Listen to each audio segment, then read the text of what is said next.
So the other day I was trying to explain to a friend of mine how I run my Beatstep Pro in the studio, and basically all my MIDI clock data comes off this Sync Gen 2 Pro by SyncClock.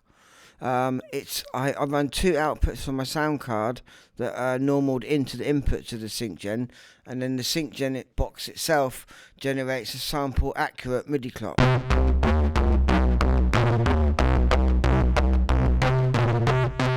And here you can see I got it connected to the Dave Smith. So anything that uses MIDI clock now is samply accurate connected to the audio of the DAW. Put the click on there.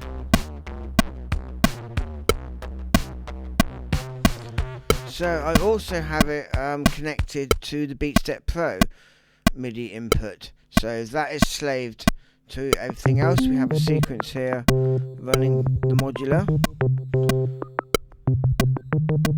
This is making the main bass sound. I've also used the same sequence pattern to drive another pair of oscillators, and this is going through a stereo filter with the band part on it.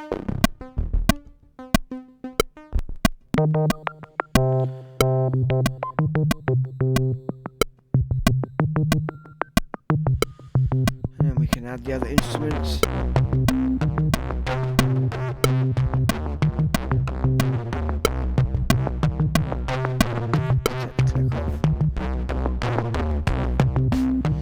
And as much as I love my DMX, not every song is needing of a DMX. So I really wanted to be able to connect the Beatstep to my sampler. So on the drum channel here, I have it connected through the MIDI out to control the Kurzweil.